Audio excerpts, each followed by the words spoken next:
አሰላሙ አለይኩም ወራህመቱላሂ ወበረካቱ። ውዶችዬ ሰላም ናችሁ ወይ? እኔ ሰላም ነኝ አልሐምዱሊላህ ረብል ዓለሚን።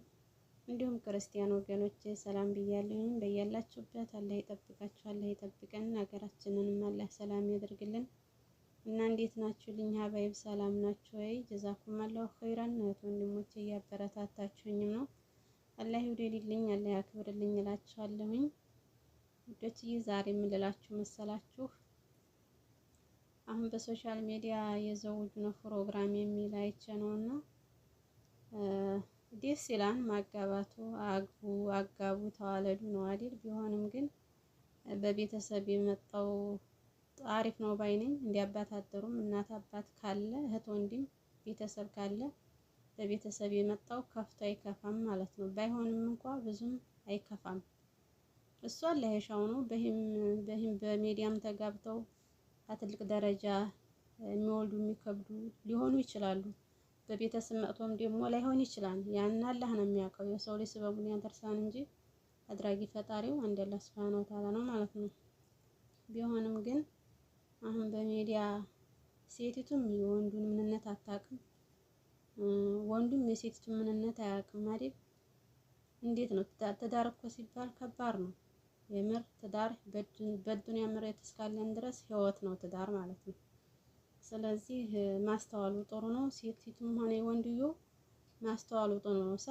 በመጀመሪያ ማንኛውም ሰው ተዋውቆ አይደለም የሚገባው። ነገር ግን ቤተሰብ ካገባበት ጠፍቶ አይጠፋም ማለት ነው።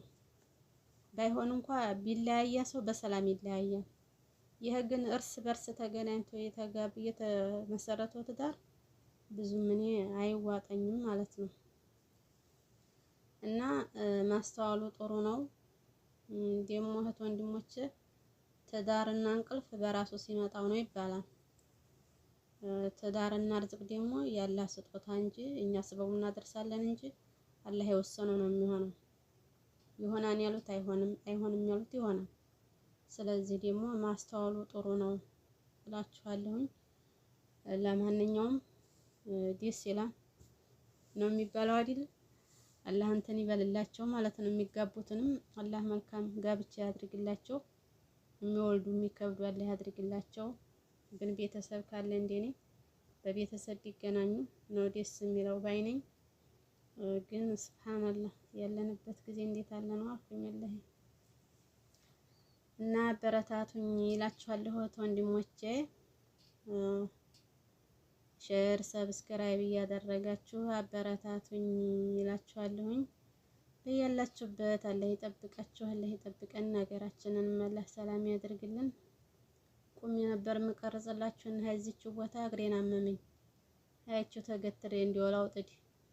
ምክንያቱም ወደ ሌላ ቦታ ሄጄ መቀረጽ ስለማልችል ማለት ነው። ለሃይውም ተሰቅቄ ነው። አረቦቹ መጡ አልመጡ እያልኩኝ ቢመጡ ቢያውን ከባድ ነው ለኔ።